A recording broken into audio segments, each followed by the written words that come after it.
2023 was really the season of Jumbo Visma. No other rider had a more wild year than the climbing lieutenant of Sepp Kuss. Not only did the Americans save Primož Roglic's Giro d'Italia on stage 16, where the Slovenian superstar was dropped and he nursed him back to limit the damage, but Sepp Kuss, in addition, rode all the 3 Grand Tours for the first time in his career in one season. And as we know, Jumbo Visma completely obliterated their rivals in all the Grand Tours, with Sepp Kuss being part of all the winning teams. Truly sensational for him and a rider as well. But the highlight on the top of this glorious season for Sepp Kuss was, of course, him winning the Vuelta Espana outright, becoming the first American to do so since Chris Horner and ending the long American Grand Tour drought that they have had. Sepp Kuss was certainly a people's favorite when it came to the win, and it really solidified that amazing year,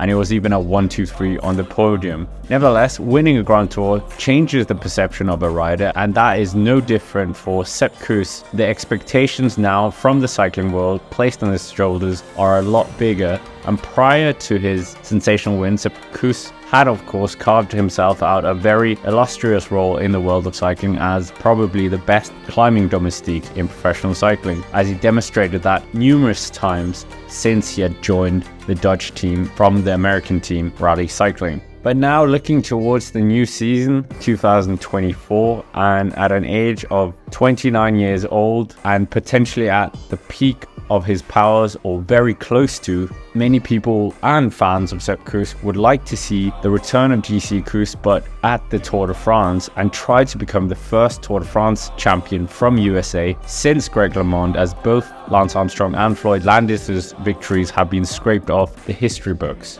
With this in mind, the recent news that Sepp Kuss has extended his contract at Visma Lease A Bike to the end of 2027 with a big money contract, making him stay with the team until he's 32. But is this the right choice for Sepp Kuss? Would that actually be the best decision for his development into the upper echelons of Grand Tour riders? Has his personal expectations changed? That is the big question. Jonas Vingegaard, the 2-time Tour de France champion at Jumbo Visma, with his victories in 2022 and 2023, assisted by Sepp Kuss, is of course the kingpin within the team and younger than Sepp Kuss. And the team even brought on, quite controversially, the super talent Kian Uijtdebroeks, who is even younger and looks to be the next big thing in terms of Grand Tour racing and would be the replacement for Vingegaard in the long term. So Sepp Kuss's own Grand Tour ambitions might be limited,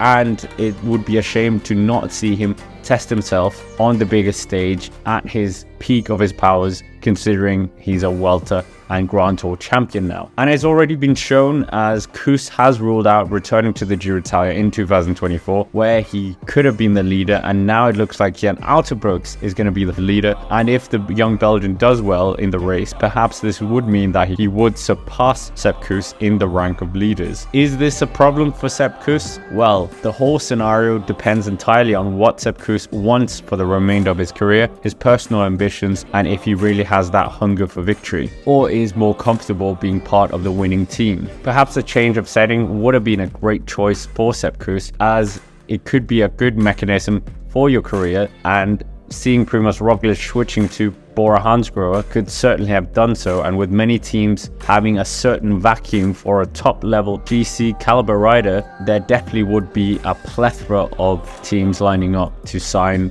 Sepp Kuss. UAE Team Emirates is not one of these teams, as they have many leaders in their ranks, much like Visma Lease A Bike, but one team that could have been a perfect option would have been Ineos Grenadiers, who have the resources to sign the American. They have the squad, they have the history with winning Grand Tours as well, and the team missed out the opportunity to sign both Remco Evenepoel and Primož Roglic in 2023, and are going through somewhat of a rebuild with young riders in the squad and many big stars jumping ship as well. So a short-term success candidate could have been signing a big star, while the talents develop around the star enough to take over when they finish their career. And here Sepp Kuss could have been a great addition to the team. As I said, Ineos steeped in Grand Tour glory, and many Americans have been at the team, including Magnus Sheffield, who's there right now. Sepp Kuss could then have been the sole leader at the Tour de France for Ineos Grenadiers and really have tested himself against the likes of Jonas,